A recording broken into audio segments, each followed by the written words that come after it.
இன்றைக்கி என் சின்ன பொண்ணு பிரேக்ஃபாஸ்ட் பண்ணி தாங்க நாங்கள் எல்லாருமே சாப்பிட்டோம். இன்றைக்கி எங்களுக்கும் லீவு, ஹஸ்பண்ட்க்கும் லீவு. சரி, அதனால் எல்லாருக்கும் சேர்த்து கீதிகா நான் பிரேக்ஃபாஸ்ட் பண்ணுறேன்னு சொல்லிட்டு 2 அவக்காடோ வாங்கிட்டு வந்து வச்சுருந்தோம். நல்லா பழுத்து இருந்துச்சு.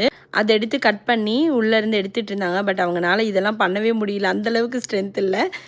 நான் ஹெல்ப் பண்ணுறேன்னு சொன்னேன். இல்லை நான் தான் பண்ணுவேன்னு சொல்லிட்டு அதை ஒரு வழியாக எடுத்து ஸ்மாஷ் பண்ணி வச்சுட்டாங்க. தேவையான தக்காளி, கொத்தமல்லிலாம் அவங்க கட் பண்ணாங்க. நான் கொஞ்சம் வெங்காயம் கட் பண்ணி கொடுத்தேன். ஒரு அரை தக்காளி, அப்புறமா இருந்த வெங்காயம், கொத்தமல்லி எல்லாத்தையும் சேர்த்தாச்சு. இந்த பிரேக்ஃபாஸ்ட்டு இவங்க அடிக்கடி வீட்டில் பண்ணுறது தான். அதனால அவங்களுக்கு எப்போவுமே நல்லா பண்ண தெரியும்.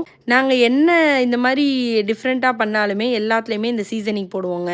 ஏன்னா எங்கள் வீட்டில் இருக்க 3 சீசனிங் இதுதான். பார்ஸ்லி, இட்டாலியன், இது 3ஐயும் போட்டாச்சு. இதுலேருந்து டேஸ்ட் வருதோ என்னவோ, ஒரு சாட்டிஸ்ஃபேக்ஷனுக்காக இதை 3ஐயும் போட்டுருவோம். இது கூடவே தேவையான அளவு உப்பையும் சேர்த்து நல்லா மிக்ஸ் பண்ணி எடுத்தாச்சு. இப்போ அடுத்து ப்ரெட்டை டோஸ்ட் பண்ண போகிறோம். எங்கே போனாலும் இந்த குட்டிச்சாறு இல்லாமல் நாங்கள் எங்கேயும் போகிறதில்ல. அதை எடுத்து போட்டு ஏறி நின்றுட்டாங்க. இன்றைக்கி தான் கீதிகா கரண்டியே இல்லாமல் கையிலேயே அசால்ட்டாக ப்ரெட்டெல்லாம் எடுத்தாங்க. ஹஸ்பண்ட்க்கு அவகாடோ ஸ்ப்ரெட் பண்ணி அது மேலேயே ஒரு எக் ஆம்லேட் போட்டு வச்சு கொடுத்துட்டோம். நானும் கீதிகாவும் க்ரீம் சீஸ் போட்டு அது மேலே அவகாடோ ஸ்ப்ரெட் போட்டு அப்படியே சாப்பிட்டோம். எங்களுக்கு அது ரொம்ப பிடிச்சிருந்தது. சுதீக்ஷா பார்த்திங்கன்னா அவங்களுக்கு எக்கு போட்டு அது மேலே வச்சு இந்த மாதிரி சாப்பிடணும்னு சொல்லிட்டு அவங்க சாப்பிட்டாங்க.